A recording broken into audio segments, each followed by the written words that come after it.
probably a rough waters, and I think we came out to a good. Well, we're headed in the right direction, I would say. So thanks again. Right. Thank you very much for the presentation and for all the work that you've done, not just today, but for the last really 6 to 9 months you've been involved in this. And I think we've gone full circle. I will say that there are 2 issues. One is reducing costs, and the other is accountability as far as money. And the watered down, I should say, with the less expensive proposal really only goes halfway. And I guess Supervisor Carvin asked the question, or are you all on board as far, we have to make a decision, it's a policy decision, together with the City of Rye, because it would be a capital expenditure to do the full automated approach. But I guess my question is, the committee, which would they really prefer? I guess if cost was not an issue, I would think full automation, because the cost savings would endure after payback, whether it be 2.5 years or, there could be cost overrun. So the 250 number, if there's a 20% cost overrun, becomes $300,000, and instead of a 2.5-year payback, it's a 4-year payback or a 5-year payback. So from my point of view, I've always wanted full automation because I think it accomplishes more in the long run. But I'm certainly cognizant of the capital expenditure. But something was said, which was that everyone has to be on board. Well, I think everyone who has to be on board, if that decision is made, is not the staff, really, it's the policymakers. So I just throw that out. I think as a board, I think the first thing that we have to decide is which approach do we really want to take, and being very mindful of the capital expenditure. So I just throw that out. I think it's a good approach. It doesn't go completely, but I think it's if the board, if the commission feels that way, at least the accountability, which is something that we know has been problematic. I mean, I think we've all seen it and are realistic about it. But thank you so much. Mayor Pill, I don't know you. Yeah, thanks. First of all, I want to thank the committee, the members of the private citizens that joined the committee, and also Benny, actually, the leadership role that he's taken on this has really added a lot of value, I think, to deliberation, because Commissioner Salonicio has a very practical approach. When we last spoke about this here, we talked about a more extended timeline to get the return on investment because of the plausibility about the staff, needing staff. So that's something that we had to factor in the analysis, and I think that's what's slowing down the automation. In Portchester, we had to decide about whether to bite the bullet or not with these parking pay stations, and that initial capital investment was something that was somewhat of a deterrent, but they really can give you enhanced capabilities in a way that humans even can't, because you could program the hours and the fees and the flexibility with a gate, right? But with the gate, you still need an attendant and things like that. I think that regardless of the approach that we take using gates or technology or whatnot, what we have to focus on is more the pricing. Because I think a big part of what we're reacting to is kind of like too many cars, right? And we've been doing this over the years in terms of restricting the configurations of the parking lot and tiering the pricing and things like that. And I think we simultaneously have to go in these 2 directions, right? You can have adequate manual cash controls. We see it all the time in places. And yeah, they can have breakdowns, so you sort of have to have 2 sets of eyes, right? Compensating controls, I think is what they call it.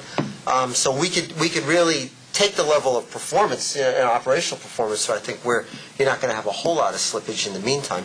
But for us, the key thing, I think, is pricing. And, the question is, how can we turn this park more into a heavier emphasis on residents than nons, and in a way where we can do it affordably? And I think the opportunity is with the cards and permits and making it really cheap, and for residents, and really expensive for not, because we're bearing a cost that's significant, especially when we talk about capital investment, right? So that's going to just tip the scales more of what the residents are chipping in for this park that the non-residents aren't. So let's us look at that pricing paradigm while we kind of see where the investment dollars align in terms of the spend. Thank you. I would just point out on that the greater the differential between the resident and the non-resident, the greater the need to actually issue those resident cards, like even if it's making the net, because it does become more attractive to. And they'll all want it if it's a cheap price point, right? Yeah. You're going to pay $20.20. You'll want that card. Thank you, Mayor Pilla. Let me give an opportunity to staff for anybody from the please, Mr. Nowotny. Yeah, I just wanted to point out that the Gates proposal should be considered an incremental step. Whatever we looked at in terms of automated parking always included gates. So we've confirmed that the gates are flexible enough, they can integrate with a variety of different systems. The investment in the gates scenario will not be lost if you choose 2 years down the road to now add kiosks or to add some other features. You can do that because the gates themselves are purely mechanical. They send electronic signals, and you will be able to tie them into whatever system you desire. So I wanted to just make sure the Commission understood this is purely incremental. It's a way of just taking a little subset out of the original proposal and saying we can get half a loaf here and not waste our money because they will last no matter what your future steps are. Any other comments, questions? I concur with Bishop. Fred, you probably have to come up here. Sorry. He has a microphone. Yeah. Yes. I concur with what Bishop said. I just would like the Commission to know that staff is completely on board, whether it's totally automated or we do it incrementally. I think that Benny and his crew did a great job. The volunteer citizens. We had a couple of meetings. One lasted a few hours. But my point is that we sort of came to a consensus that this incremental step would be the first step. Now, why is that? Because there are some pending safety issues that need to be addressed first thing next year, and they're going to cost a certain amount of money. So that would be the only. What are those safety issues, Fred? Well, lights in the park. We're going to need about 200 tons of sand from what we lost in this hurricane. The ramps need to be brought up to up higher and extended further into the beach because they're kind of dangerous. Yeah, I can tell you that. And we have a number of turnstiles that are just completely outdated, and they're very expensive, and we've been trying to address that for 2 years now. We'll be on the verge next year. We should be able to do that. And the tunnels, the showers up north, the showers in the tunnels, and the urinals in our main bathrooms. Those things are pending, needing immediate attention. We've been band-aiding them for a long time. And I could think of a couple others. No, that's good. That's it. But I think that's... So I got the picture. The bearer of good news you are. But thank you. We're all with the Citizens Committee. We feel like we're part of it, and that's very important.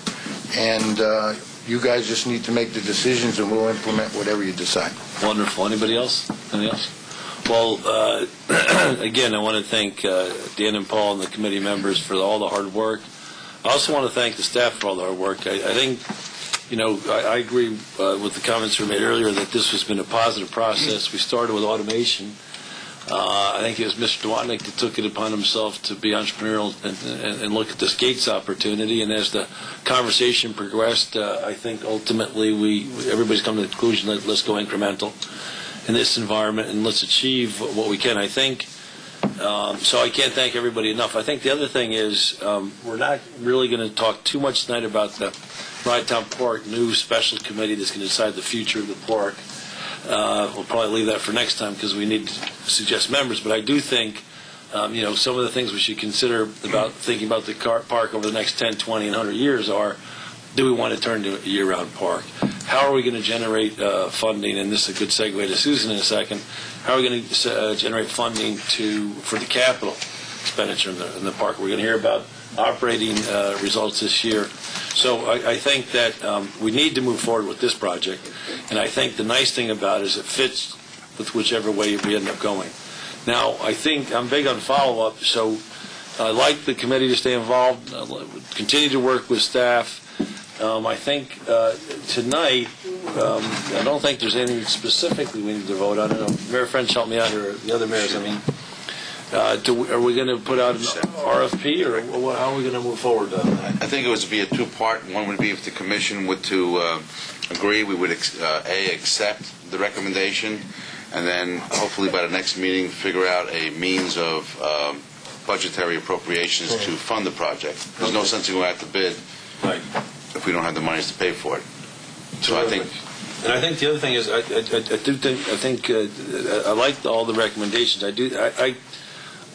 If we're going to go with scannable cards, which it sounds like is sort of fundamental to the system, then I think we just do it. And we'll have to offer them at Portchester, Rye Brook, Rye Town, Rye City, and tell people if they want to get on the beach, they either have to have a permit, which will be scannable. They'll have to have a resident card, which I think I'm going to ask that we charge the cost, which may be $10 will be. But in any case, we'll have to decide that. But I think there's some other decisions that need to be made around these suggestions so that we're in a position to implement the suggestions moving forward. So maybe what we can do is turn this into a proposal for the next meeting. As you suggested, we have to figure out the budgetary issues, and then we have to figure out what we want to do with cards and that kind of thing.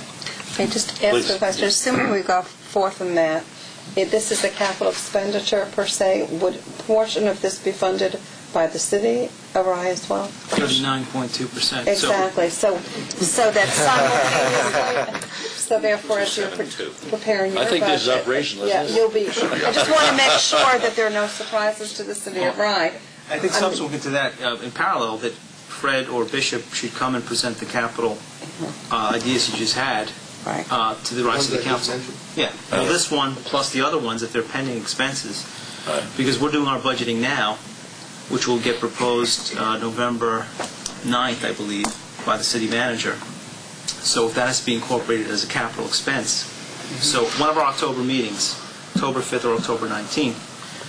And in the interim also, Bishop, you should set up a meeting directly with Scott and give him the heads up on the type of capital needs and then present it to the city council at one of our October meetings. Great. So I think, please. Mr. Supervisor, the importance of seeing this in the context of an overall capital plan, especially as Mr. Joffrey was pointing out, so many things that need repair. They may need technical assistance to put a capital plan together, kind of a funding framework around whatever the useful life is. I don't know what type of support you guys will need for that, but please raise a flag through Bishop to the supervisor, I would suggest, so we can get to the technical. No, I think that we could certainly use that help. Yeah, you're going to need somebody from finance and really somebody who's going to understand useful lives of assets kind of a thing, to understand how you could maximize the cash flows, really. I'd be happy to have you talk to the Portchester treasurer or Mayor French, because he's got 39.2% skin in the game. Might want to have, and he has a wonderful citizens committee too, actually. Not that I want to give them extra work in the volunteer committee. But, I think we have to be smart, really. This sounds like it's a bigger number than this body's been used to swallowing, right, for probably many years. So we have to be a little creative. Good time to do it, though. Interest rates are cheap, in a sense. Some of the more priority items estimated. Fred, sorry, you got to go back up. Either keep it short or go back up. We need a portable mic. Yeah, we should give you a wireless. We've got some estimates already in-house for a good part of those, because they've been building over a couple of years. Of course, the sand was something we discussed at the last meeting, and then we lost more. So we're talking 200, 300 tons at about $600 a ton. And we do have estimates for a number of the other things, like the showers, and we've been talking with Perry Turnstile about the turnstiles, which ones can be repaired, which ones can have to be replaced. So can you borrow for sand? What's the useful life? I bet you can, right? What's the useful life of sand, right? Depends on the nor'easters. Yeah. Right, exactly. Well, we are going to try and put an application through FEMA for that and see if there's a possibility of getting some kind of money through FEMA. Good. Okay. The one last thing I would just say, Joe, is I remember this time last year we were sitting up here talking about automation, and saying, well, gee, we better move quickly so that we can implement it by the start of the season. And here we are, the season's over, and it didn't happen. I really would like us to make sure that we can move forward on this, Plan B, as soon as possible, because especially with the cards that are going to have to be issued, you really can't do it in the middle of the season. You really do have to have it ready to go before the start of the season. Otherwise, we really will be here this time next year having the same conversation and wondering what the heck happened. So I think time really is of the essence here. And by the way, Mr. Joffrey, thank you very much for your very thoughtful and reasoned comments. I appreciate that. Commission and staff, it's a symbiosis, right? We work together, but I do appreciate your comments because, we are up here trying to set policy, but we also understand that you are the ones that have to implement the policy, and it needs to be togetherness, otherwise it won't work. But I do appreciate your comments. Thank you. I think it's an excellent suggestion. In fact, Commissioner Salnitra, are you able to continue to sort of shepherd this committee? Absolutely, yeah. Okay. I'd like to see it actually installed. And Commissioner Sack, why don't just so that the problem is when you make recommendation, if you follow, so if you want to join that committee, so we don't get in a situation where that happens again. I'm more than happy for you to. I don't think that any lawyers are allowed on it. No. So then, in that case, No, but for next meeting, I think so. Today we're going to vote to accept the recommendation. Just so that we have a framework that framework, exactly. And then secondly, and then basically, but I do think we have to just get an executable recommendation from the committee for next time in terms of what I just think is important to highlight what needs to be done. Are the scannable cards, essential to the program? If so, what are the? Because I think it's a wonderful strategy. But I think we need to have, something we can actually vote on. Yeah, Mr. Shabazz, related, the two things that may be is one, a straw man of how you envision the process flowing, like with the cards and the gates, and so the pieces in the context of the whole, and a 5,000-foot straw man of how the process flow. But more importantly, probably a task list of the timelines. Get the card, order the gates, change the process, train the employees. So I think those two things combined would give us a sense, and how it fits into the overall capital plan. I think it's too much work. But then we know we have it lined up, we fund it, RFP it out, and everybody knows where they have to be when. I think it's an excellent suggestion. But I think as long as we're talking about capital expenditures at the same time, this is one thing, and we've all been advocates of changing or improving the system, and I thank the staff as well for the input, because we haven't gone full circle, but as Bishop said, that it's a component if we decide in the future to have full automation. But I think that once this particular commission makes the decision whether to go forward with the money, we also have to know what other capital expenditures are going to be forthcoming that Fred mentioned. Yes, absolutely. Because all of a sudden, we have to be cognizant, are we biting off more than we can chew at one time? So I think that if we can get those, quantified as well, it will certainly help the city of Rye as well. I guess, as a mayor, I understand about your budget, and you want to make sure you put as much or what you have to, and that there are no surprises later on. So I think we have to really explore this all at once. And I understand what Commissioner Saxon and Mayor Pillar are about moving quickly, but we have to understand really where we're heading next year as far as capital expenditures. Yep.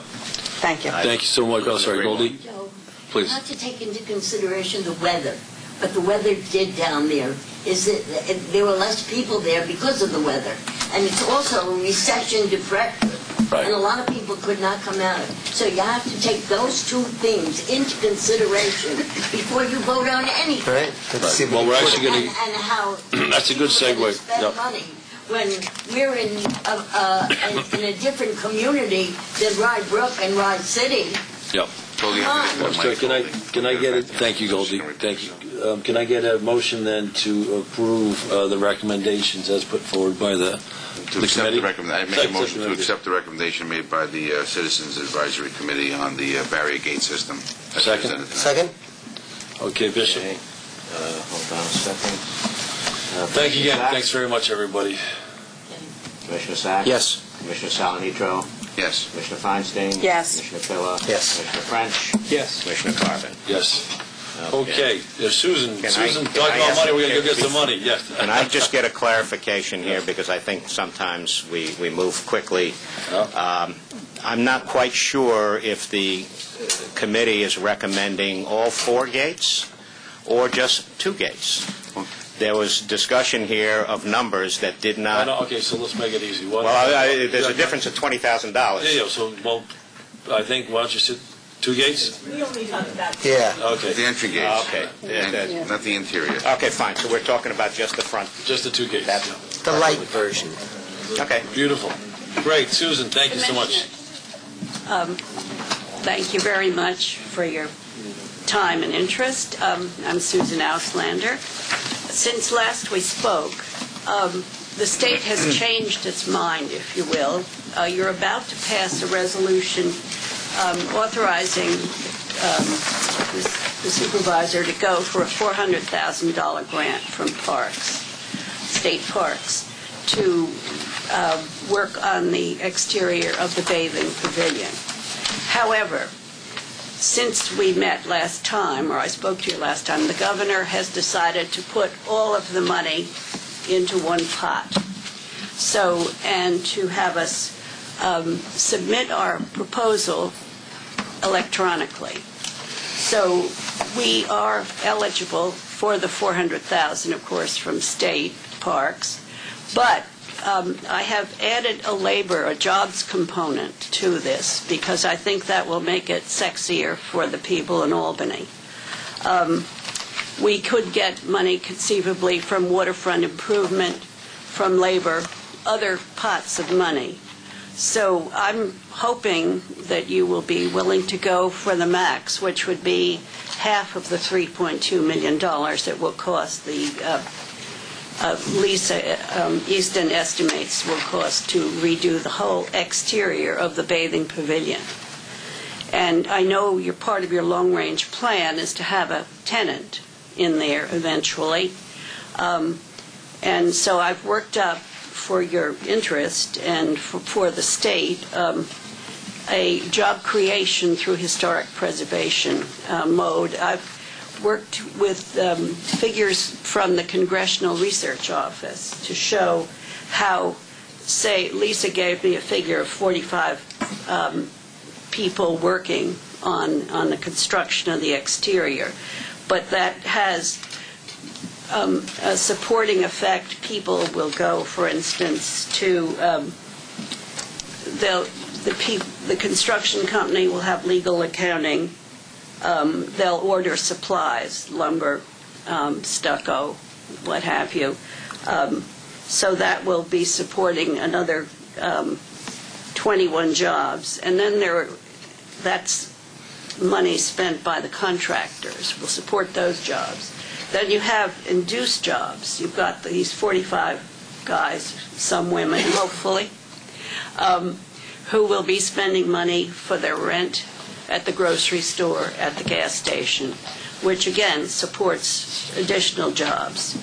I'm doing this because this sounds like a crazed thing for a historic preservation person to do. Our proposal is excellent. On the merits, they like it very much as it is at Historic Preservation Department. But we want to impress these other folk, the Labor Department, waterfront improvement, economic development, if you will. I've sent our jobs research that I did over to the Economic Development Council. We're now in the Mid-Hudson Development Council area. And I sent Ms. Vargas, who is their executive director, a copy of this and a picture of the bathing pavilion with, terms of your wonderful long-range plans for the building. And I plan to go over and see her. But I would like to enlist your help. I have a list here, which I'll pass over to you. Thank you. If you find somebody you know on that list, by all means, please call them and tell them how we feel that this improvement is going to impact the the local economy. Just as an example of how the state wants to move in a different way, usually it's, I don't know, next spring or when the legislature, winds down, that you get an answer, yes or no, whether or not you have a grant. This year they're going to do it before year end, so we don't, lose a whole This year. This year. Wow. So that is fast for the state. I was going to say. Usually they're like a glacier. So just let me understand, because we have a resolution here. That's for $400,000. Right. That's why I wanted to explain to you that, yes, because I called Historic Pres and said, hey guys, how about we go for 1.6? And they fainted.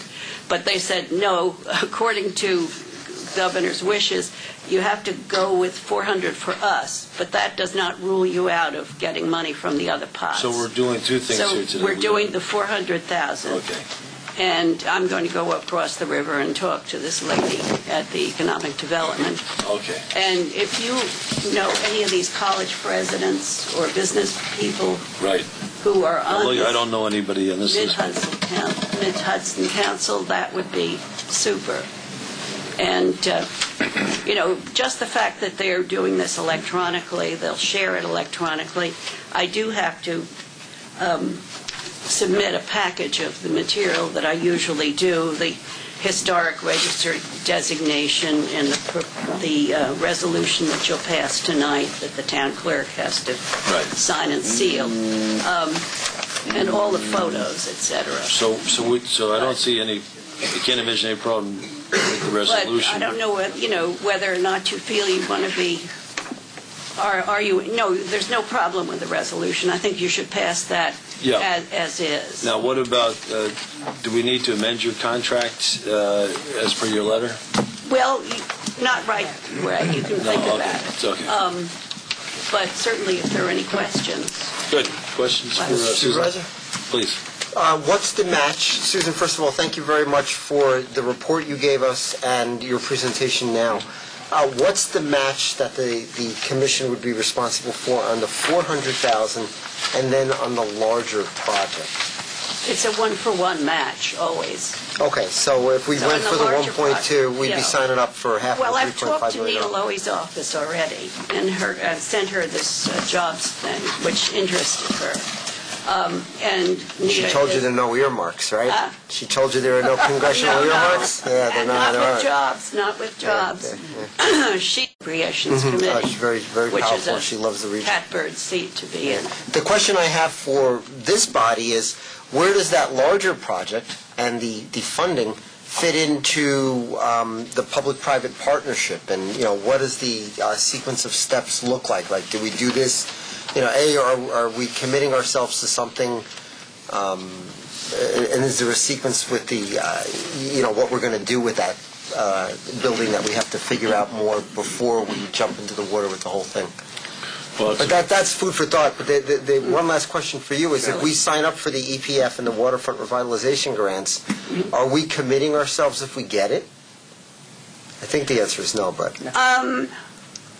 Well, no, you could sit on your hands and do zip. And then how much do we pay? I don't mean to be negative. What extra do we have to pay to sign up for these other two grants? So it's 3 grants. One is to SHPO, right, State Historic Preservation. Yeah. One is to EPF and one is to Waterfront? No, EPF is SHPO, is State Historic Preservation. Okay, I'm sorry. Okay, I see. So is there an incremental cost to write the second grant? And then are we obligated to submit the second grant, the second part, and then are we obligated to match it if we are awarded it? You're not obligated to match it, but if you don't match it, you don't get the money, obviously. And will we never get money again? I don't want to, I don't want to misuse the opportunity if we're not ready to write the check, right? No, it's a very good question, a very good number of questions. The way I would envision the right time, the first question is, how does this fit in with our public-private partnership? It seems to me it would be a wonderful catalyst for the public-private partnership. First thing. Second thing, Look, if we can get 50 cents, we can get $3.2 million bill for $1.6 million. For me, it's an absolute no-brainer. We'll find the money somehow. Plus I know my some friends in federal- Rice City will come up with the money. I know we'll come up with the right town park. I mean, 50 cents on the dollar. So it's a good, very good Yeah, question. at a macro level, though, I think we just need to see what